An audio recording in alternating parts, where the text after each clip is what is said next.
约旦王后 Rania 过去被认为是一个出色的外交官，也没有人认为她只是一个约旦美丽的王后而已。她最近接受 ABC 新闻台的访问，她问了美国几个问题，也问了世界几个问题。第一个问题是美国在这场战争中的角色。她说让很多人失望的是这个世界，尤其是美国。她说很多人过去对以色列犹太人的痛苦感同身受，可是你们可以感同身受巴勒斯坦的人的痛苦吗？从1948年以色列建国以来，就有将近80万人失去了他们的家园。这群巴勒斯坦人因为以色列的复国，而他们失去了家园，这就是国际秩序的一个安排。之后，以色列不断的扩张它的领土，不断的占领巴勒斯坦人的家园，而用名称叫做屯垦区。美国的媒体也照用了屯垦区这个名称。他说我们可不可以从历史跟各种角度来看，整个冲突的根源不是伊朗，不是真主党，甚至不是哈马斯。如果不是以色列跟国际秩序对于这件事情完全没有正义的标准，未必会崛起哈马斯这么激进的组织。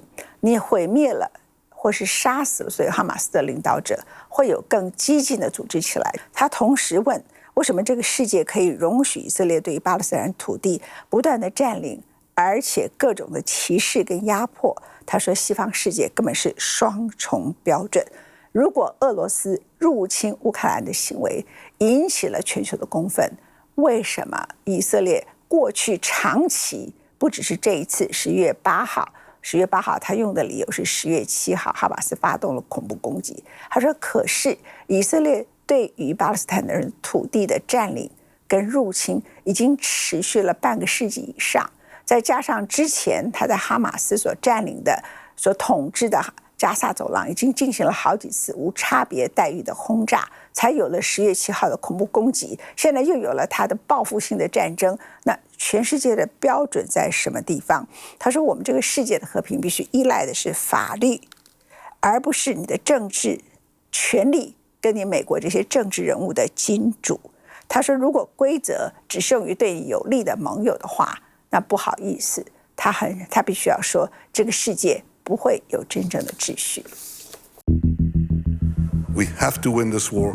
We'll do it by minimizing civilian casualties. And may we succeed. Thank you.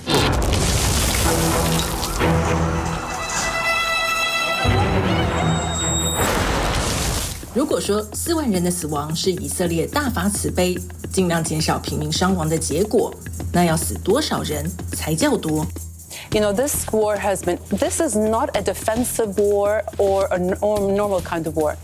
Every country has a right to defend itself, but what we're seeing here is truly an indiscriminate killing spree that's taking place. 这是约旦王后拉尼亚最沉痛的控诉。拉尼亚出生在科威特，父母都是巴勒斯坦人。她曾因战争成为难民，举家搬到约旦河西岸生活。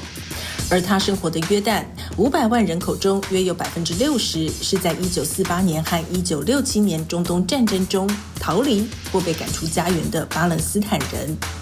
他在接受 ABC 新闻专访时，谴责以美国为首的西方国家盲目支持以色列，不断提供致命武器，只是延长并加深以巴人民的苦难。If we are criticizing Russia for its conduct in Ukraine,why are we turning a blind eye to what's happening, which is even much worse? I am very worried about what's happening, and I think today we're much closer to a regional war than we have been in the past year. And I think it is time for the global community to act. You know, specifically the U.S., I think the, expressions of concern or even calls for a ceasefire really are meaningless when you continue to provide arms that kill civilians. You know, the answer is never more arms. That only leads to more violence and more escalation. And America's support, the blanket support that's provided for Israel has exceeded any reasonable political calculus.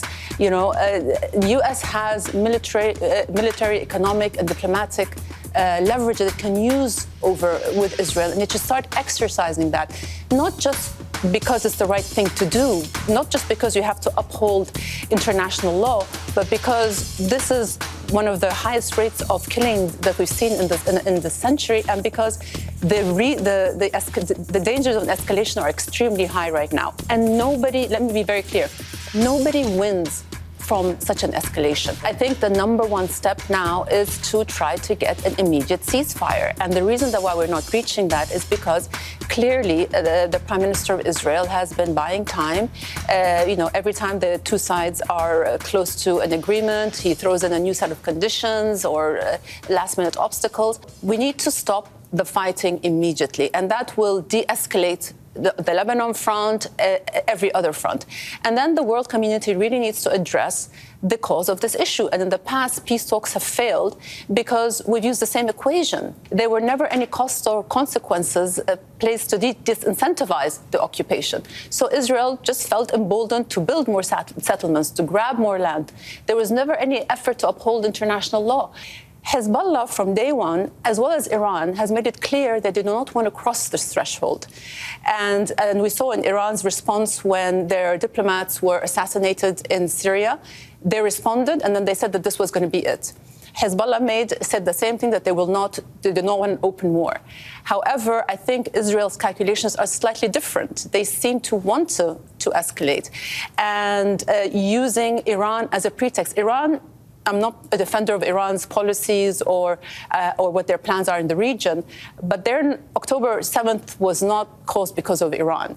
And this particular conflict is a result of an illegal occupation and oppression that has continued for 6 decades. It's not just about Iran.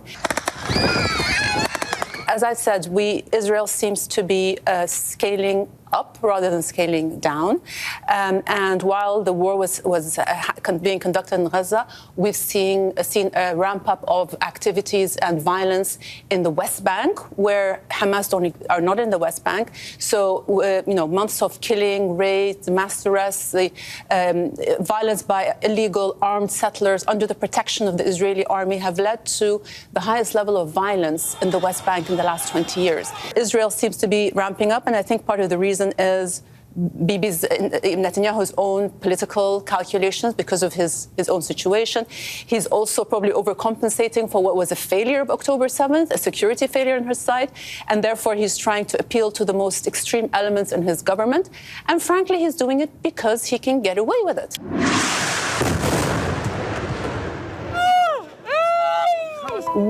In this war, there have been more children, journalists, aid workers, and medical personnel killed than any other war. It sometimes feels like the world is operating from two different playbooks. Israeli pain is validated, whereas Palestinian pain is normalized, even justified. It sometimes seems that Israel is the exception to every rule that governs our world, and Palestinians are the exception to universal human rights. شو بدك فيه المفتاح؟ ليش؟ يكون ذكر إلي من داري.